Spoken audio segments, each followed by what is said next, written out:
শাবাশ, দেখিয়ে দিল ইরান। যে কাজ চীন বা রাশিয়াও কোনোদিন করতে পারেনি, আজ সেই অসম্ভবকে সম্ভব করে ইসলামের শত্রুদের বুঝিয়ে দিল ইরান। ডোনাল্ড ট্রাম্প স্বপ্নেও ভাবেনি যে এমন আইক্যা সহ বাস খাবে।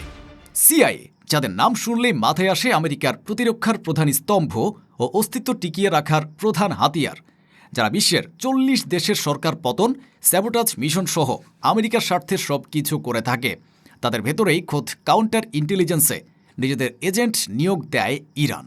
মধ্যপ্রাচ্য সহ গোটা বিশ্বে আমেরিকার টপ সিক্রেট এবং শিনবেতের তথ্য থেকে শুরু করে আন্ডার কভার এজেন্টদের তালিকা এখন ইরানের হাতে তুলে নিয়েছে আইআরজিসি।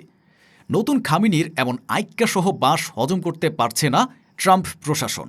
তাই আজ কোনো উপায় না পেয়ে ইরানি এ ঝানু এজেন্টকে ধরতে $2 লাখ পুরস্কার ঘোষণা করেছে এফবিআই। আর এই দৃশ্য দেখে সাইডলাইনে বসে হাততালি দিচ্ছেন ভ্লাদিমির পুতিন এবং শি জিনপিং। কারণ তারা জানে ইরান কি হাতে পেয়েছে এবং এ তথ্য এখন তাদের হাতেও চলে আসবে। মানে আমেরিকার গ্লোবাল ডমিনেন্স বা বিশ্ব আধিপত্য এখন খতম। সিআইএ এজেন্ট ছাড়া আমেরিকার না থাকবে যুদ্ধ করার ক্ষমতা, না থাকবে কোনো প্রভাব। কঠোর নিয়ম শৃঙ্খলা, যাচাই বাছাই ও নজরদারির ভেতরে থাকা সত্ত্বেও কিভাবে ইরান আমেরিকার একজন টপ স্পেশাল কাউন্টার ইন্টেলিজেন্স এজেন্টকে আইআরজিসির কাণ্ডারি বানালো? মনিকা উইটের হাত ধরে সিআইএ ছাড়াও আর কোন কোন দেশের গোয়েন্দা বাহিনীর সিক্রেট হাতে পেল ইরান? চীন রাশিয়াও যে কাজ করতে গিয়ে কয়েকবার ধরা পড়েছে, সেখানে ইরান ঠিক কী রণকৌশলে এমন সাফল্য পেল? কেন চীন ও রাশিয়া ইরানের এ সিক্রেট পেতে মরিয়া হয়ে উঠেছে? আর সবচেয়ে বড় প্রশ্ন, মনিকা উইট এখন কোথায়?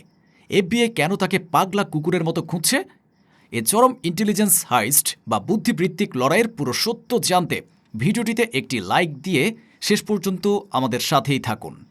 আমেরিকা সবসময় দাবি করে তাদের পেন্টাগন এবং সিআইএর নিরাপত্তা ব্যবস্থা নিশ্ছিদ্র, কিন্তু আইআরজিসি বা ইরানের রেভলিউশনারি গার্ড প্রমাণ করে দিয়েছে যে আমেরিকার এ অহংকার স্রেফ একটা কাগুজে বাঘ। এফবিআই আজ পাগলের মতো $2 লাখ পুরস্কার ঘোষণা করে প্রমাণ করেছে তারা ভেতর থেকে কতটা পৌঁছে গেছে। আজ তারা যে এজেন্টকে ধরার জন্য মরিয়া হয়ে উঠেছে তার নাম মনিকা উইট। তিনি কোনো সাধারণ গুপ্তচর ছিলেন না, তিনি ছিলেন ইউএস এয়ারফোর্সের অফিস অব স্পেশাল ইনভেস্টিগেশনস বা এএফওএসআই এর একজন top counter intelligence special agent. তার কাছে ছিল আমেরিকার হাইয়েস্ট লেভেল অফ ক্লিয়ারেন্স বা সর্বোচ্চ পর্যায়ের গোপনীয় নথিতে প্রবেশাধিকার। এই মনিকা উইটকে হাত করার পেছনে আইআরজিসি যে অবিশ্বাস্য এবং দীর্ঘমেয়াদী লং গেম খেলেছে তা জানলে হলিউডের থ্রিলার মুভিও হার মানবে।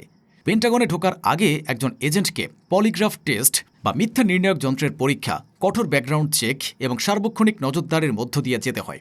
এত সব হার্ডল বা বাধা পার হয়ে আইআরজিসি কিভাবে মনিকাকে নিজেদের কাণ্ডারি বানালো? এর উত্তর লুকিয়ে আছে ইরানের সাইকোলজিক্যাল ওয়ারফেয়ার বা মনস্তাত্ত্বিক যুদ্ধের অভাবনীয় ক্ষমতার মধ্যে। চীন বা রাশিয়া সবসময়ই আমেরিকার কম্পিউটার সার্ভার হ্যাক করার চেষ্টা করে এবং অনেক সময় তারা ধরা পড়ে যায়, কিন্তু ইরান কম্পিউটার হ্যাক করেনি। ইরান হ্যাক করেছে খোদ একজন মার্কিন স্পেশাল এজেন্টের মস্তিষ্ক। আইআরজিসি খুব সন্তর্পণে বছরের পর বছর ধরে মনিকা উইটের মনে আমেরিকার সাম্রাজ্যবাদ এবং তাদের মধ্যপ্রাচ্যের নীতির বিরুদ্ধে একটা সাইকোলজিক্যাল বীজ বপন করেছিল। তারা তাকে বোঝাতে সক্ষম হয়েছিল যে আমেরিকা কিভাবে নিরীহ মুসলিম দেশগুলোর উপর অন্যায় করছে। আইআরজিসির এই ইসলামী আইডিওলজি এবং ব্রেন ওয়াশের কৌশল এতটাই নিখুঁত ছিল যে পেন্টাগনের পলিগ্রাফ মেশিন বা সিআইএর সাইক্রিয়েটিস্টরা তার বিন্দুমাত্র ধারণাও করতে পারেনি। আমেরিকা যখন বাইরের শত্রুর খোঁজ করছিল তখন আইআরজিসি তাদের ঘরের ভেতরেই মনিকা উইটকে একজন আদর্শিক যোদ্ধায় পরিণত করেছিল। 13 বছর ধরে তিলে তিলে গড়া এই সাইকোলজিক্যাল বোম্ব আজ আমেরিকার পুরো ইন্টেলিজেন্স নেটওয়ার্ককে তাসের ঘরের মতো উড়িয়ে দিয়েছে। মনিকা উইট শুধু আমেরিকার তথ্য নিয়েই ইরানে আসেনি, তার হাত ধরে ইরান এমন এক সম্পদের ভাণ্ডার পেয়েছে যা আমেরিকার বিশ্ব আধিপত্যের মেরুদণ্ড ভেঙে দেওয়ার জন্য যথেষ্ট। সিআইএ ছাড়াও ইসরায়েলের দুর্ধর্ষ অভ্যন্তরীণ গোয়েন্দা সংস্থা শিনবেত এবং ন্যাটোর অতি গোপন ডিফেন্স ব্লুপ্রিন্টের কপি এখন তেহরানের হাতে।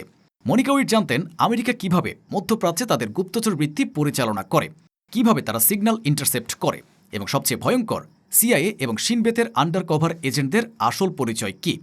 একটিমাত্র মাস্টার স্ট্রোকের মাধ্যমে ইরান শুধু নিজেদেরই রক্ষা করেনি, বরং ইসরায়েল এবং আমেরিকার পুরো গুপ্তচর নেটওয়ার্ককে উলঙ্গ করে দিয়েছে।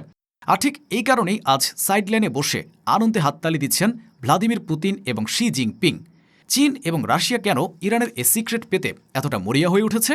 কারণ মস্কো এবং বেইজিং খুব ভালো করেই জানে মনিকা উইটের মাথায় যে তথ্য রয়েছে তা শুধুমাত্র মধ্যপ্রাচ্যের জন্য নয়, বরং এটি হলো আমেরিকার পুরো গ্লোবাল ডিফেন্স মেকানিজমের মাস্টার চাবি। চীন এবং রাশিয়া যদি ইরানের কাছ থেকে সিআইএর আন্ডার কভার এজেন্টদের তালিকা এবং তাদের কাজের ধরন বা মোডাস অপারেন্ডি হাতিয়ে নিতে পারে, তবে তারা এশিয়া এবং ইউরোপেও আমেরিকার সমস্ত স্যাবোটাজ মিশন ধ্বংস করে দিতে পারবে। আমেরিকার বিশ্ব মোড়লগিরির যে দম্ভ, তা মূলত এই সিআইএ এজেন্টদের উপরই দাঁড়িয়ে আছে। এই এজেন্টদের নাম এবং কাজ ফাঁস হয়ে যাওয়ার অর্থ হল আমেরিকা এখন একটা অন্ধ এবং বোবা রাষ্ট্রে পরিণত হয়েছে। এখন আসা যাক সেই ভয়ঙ্কর প্রশ্নে, মনিকা উইট এখন কোথায়, আর এফবিআই কেন এখন তাকে পাগলা কুকুরের মতো খুঁজছে? এর উত্তর শুনলে পেন্টাগনের জেনারেলদের রক্ত হিম হয়ে যাবে। মনিকা উইট আজ আমেরিকার এজেন্ট নন, তিনি এখন আইআরজিসির ভিআইপি অতিথি। তিনি বর্তমানে তেহরানের সবচেয়ে সুরক্ষিত এবং গোপন কোনো সেফ হাউসে আইআরজিসির কমান্ডোদের কড়া পাহারায় সর্বোচ্চ রাষ্ট্রীয় মর্যাদায় বসবাস করছেন। আমেরিকা শত চেষ্টা করেও তাকে ছুঁতে পারবে না। এফবিআইয়ের পাগলা কুকুরের মতো তাকে খোঁজার পেছনের আসল কারণ হল ভয়, চরম এবং পক্ষাঘাতগ্রস্ত ভয়। এফবিআই জানে মনিকা উইট শুধু অতীত তথ্যই দেননি, তিনি একজন টপ কাউন্টার ইন্টেলিজেন্স স্পেশালিস্ট হিসেবে আমেরিকার বর্তমান কাজের ধরন এবং তাদের কোড ডিকোড করার কৌশলগুলোও জানেন। তিনি যতদিন বেঁচে আছেন এবং আইআরজিসির সাথে কাজ করছেন, ততদিন প্রতিদিন তিনি আমেরিকার নতুন নতুন প্রতিরক্ষা ব্লুপ্রিন্ট ভেঙে ইরানের হাতে তুলে দিচ্ছেন। আমেরিকা আজ বুঝতে পারছে না যে তারা কবে, কোথায় এবং কিভাবে ইরানের পরবর্তী ইন্টেলিজেন্স হামলার শিকার হবে। ট্রাম্প প্রশাসন আজ যে $2 লাখ পুরস্কার ঘোষণা করেছে, তা আসলে কোনো পুরস্কার নয়। এটি হলো আমেরিকার চরম পরাজয় এবং অসহায়ত্বের দলিল। যে আমেরিকা $1 ট্রিলিয়ন সামরিক বাজেট নিয়ে অহংকার করে, যারা ড্রোন দিয়ে বিশ্বের যে কোনো প্রান্তে হামলা চালানোর দম্ভ দেখায়, সে আমেরিকাকেই আজ নিজেদের একজন এজেন্টের জন্য ভিক্ষুকের মতো পুরস্কার ঘোষণা করতে হচ্ছে। এটি প্রমাণ করে আমেরিকার আসল পতন বাইরের কোনো যুদ্ধে বা মিসাইল হামলায় হবে না, তাদের পতন হবে ঘরের ভেতরের এই বুদ্ধিবৃত্তিক আঘাতেই। ইরান প্রমাণ করে দিয়েছে যে যুদ্ধ শুধু অস্ত্র দিয়ে হয় না, আসল যুদ্ধ হয় মস্তিষ্ক এবং নিখুঁত রণকৌশল দিয়ে। চীন এবং রাশিয়া যে কাজ করতে গিয়ে বারবার হোঁচট খেয়েছে, ইসলামিক রেভলিউশনের দেশ ইরান ঠিক সেই কাজটাই অত্যন্ত ঠান্ডা মাথায় এবং নিখুঁতভাবে সম্পন্ন করেছে। সিআইএ আজ নিজেদের ঘরের ভেতরেই অন্ধ। নতুন খামেনির এই মাস্টার স্ট্রোক আমেরিকার বিশ্ব আধিপত্যের কফিনে এমন এক পেরেক ঠুকেছে যা তারা কোনো দিনও ভুলতে পারবে না। এখন প্রশ্ন আপনাদের কাছে, আইআরজিসির এই অভাবনীয় সাইকোলজিক্যাল রণকৌশল এবং আমেরিকার এই চরম অসহায়ত্ব নিয়ে আপনারা কি ভাবছেন? সিআইএর এই পতন এবং চীন রাশিয়ার উল্লাস কি প্রমাণ করে যে আমেরিকার বিশ্ব আধিপত্যের শেষ অধ্যায় শুরু হয়ে গেছে? কমেন্ট বক্সে আপনার বিজয় উল্লাস এবং মতামত শেয়ার করে এই ঐতিহাসিক বুদ্ধিবৃত্তিক বিজয়ের সঙ্গী হন।